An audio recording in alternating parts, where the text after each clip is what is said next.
अक्सर लोगों से आप सुनेंगे कि जो यूएस की स्टॉक मार्केट है वो हाईली ओवर वैल्यूड है, यानी कि इसकी जो वैल्यूएशन है वो कहीं ज़्यादा है। वो कैसे? अगर हम यूएस की जो पब्लिकली लिस्टेड कंपनीज हैं उनका टोटल मार्केट कैप निकालते हैं तो वो तकरीबन आता है $62 ट्रिलियन। ठीक है, लेकिन जो यूएस डोमेस्टिक इकोनॉमी में जो टोटल मनी सप्लाई है, यानी कि कितने करेंसी यूनिट्स पूरी यूएस इकोनॉमी में सर्कुलेट हो रहे हैं, वो है तकरीबन $21 ट्रिलियन, जिसको हम M2 से मेजर करते हैं। अब टोटल मनी सप्लाई यूएस की इकॉनमी में $21 ट्रिलियन है, लेकिन जो मार्केट कैप है पब्लिकली लिस्टेड कंपनीज़ का वो है $62 ट्रिलियन, यानी कि 3 times the total money supply. तो हाउ इज़ इट पॉसिबल? यानी कि अगर सब अमेरिकन्स अपना अपना पैसा स्टॉक मार्केट में लगा दें, उसके बावजूद भी आपके पास इतना पैसा नहीं होगा कि आप स्टॉक्स को बाय कर सकें। 3 टाइम्स है मनी सप्लाई से। तो क्या मतलब है इसका? इसका मतलब ये है कि स्टॉक मार्केट में जो पैसा जा रहा है वो सिर्फ यूएस से नहीं जा रहा, वो यूएस से बाहर से भी जा रहा है। अगर हम देखते हैं कि जो ग्लोबल मनी सप्लाई है, जिसको हम ग्लोबल M2 से मेजर करते हैं, वो कितनी है? वो है तकरीबन $88 ट्रिलियन एज पर दिसंबर 2024। तो $88 ट्रिलियन मेक सेंस करता है $62 ट्रिलियन की इक्विटी मार्केट का। ठीक है, लेकिन ऐसा क्यों हो रहा है? क्यों ग्लोबल मनी सप्लाई फ्लो हो रही है यूएस मार्केट में? और ख़ास तौर पे रीसेंट ईयर्स के अंदर वो काफ़ी तेज़ी से ऊपर गई है। उसकी वजह है कि जो ग्लोबल इकॉनमी है वो स्लो डाउन हो रही है। अगर हम नज़र डालें पूरी ग्लोबल इकॉनमी के ऊपर, When it comes to investing, staying informed is everything. That's why I've been diving into Momo. It's got some tools that are pretty useful for navigating today's market. For example, Momo gives you free access to real-time level 2 market data, advanced charting tools, and professional grade research.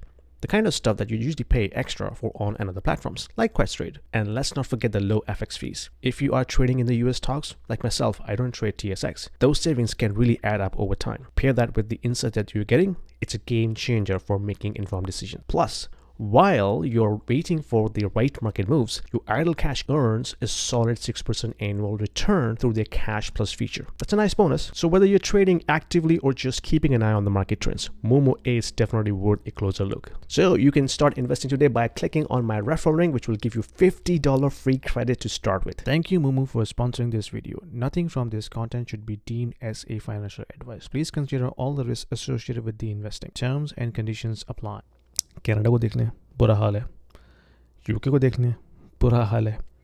Eurozone को देख लें, Germany जो कि economic engine था, तबाही का शिकार है। आउटराइट रिसेशन है वहाँ पे। वोक्सवैगन जो कि इतना बड़ा मैन्युफैक्चरर है, ले ऑफ्स कर रहा है। BASF जो केमिकल कंपनी है उन्होंने अपने प्लांट्स बंद कर दिए हैं। तो बहुत बुरा हाल है जर्मनी का।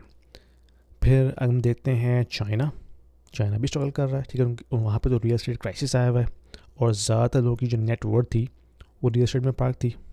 ठीक है, ऑस्ट्रेलिया देखने वो स्ट्रगल कर रहा है। ऑस्ट्रेलिया कनाडा तो ऑलमोस्ट सेम ही चलते हैं एक दूसरे की तरह। तो कहने का मतलब ये है कि जो ग्लोबल इकॉनमी है वो टर्मोइल का शिकार है। तो जो इन्वेस्टर्स यूएस से बाहर बैठे हुए हैं उनके पास कोई ऑल्टरनेटिव नहीं है कि वो अपना पैसा कहाँ पार्क करें। तो फिर मजबूरन वो यूएस में लेके आते हैं, यूएस की इक्विटी मार्केट्स में डालते हैं, या फिर दूसरा ऑल्टरनेटिव है गोल्ड या बिटकॉइन का या क्रिप्टो इंडस्ट्री इन जनरल। तो उसको देख के हमें लगता है कि as long as the global economy is going to struggle, as long as the US is still attractive for investors, ये जो इक्विटी मार्केट है यूएस की, it can continue to go up, क्योंकि मार्केट चलती है लिक्विडिटी के ऊपर। Global liquidity इस वक्त फ्लो हो रही है यूएस में या क्रिप्टो में या गोल्ड में। तो जब तक ये सिनारियो बना रहेगा कि भाई और कोई ऑल्टरनेटिव है नहीं यूएस से बाहर और यूएस इक्विटी मार्केट या क्रिप्टो या गोल्ड ही ओनली ऑल्टरनेटिव है, तो फिर जो लिक्विडिटी है ग्लोबल मार्केट से वो फ्लो होती रहेगी और यूएस की स्टॉक मार्केट ऊपर जाती रहेगी। कोई गारंटी नहीं है, only probabilities, we all discussing probabilities. तो उसको देख के लगता है कि market can still go up.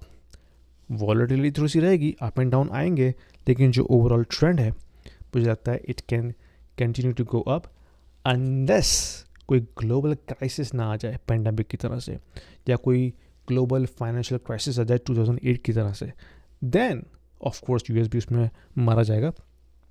लेकिन अगर इस तरह का क्राइसिस नहीं आता है तो market can continue to go up. Anyway, पसंद है वीडियो शेयर कीजिए, लाइक कीजिए और सब्सक्राइब जरूर कीजिएगा. Thank you. You are interested in reading about these topics like macroeconomics, financial markets, what's happening with the geopolitical situation, what's happening with interest rate, monetary policy, Federal Reserve, ECB, China, Japan. I cover these topics in a very simple and plain English in a very digestible format.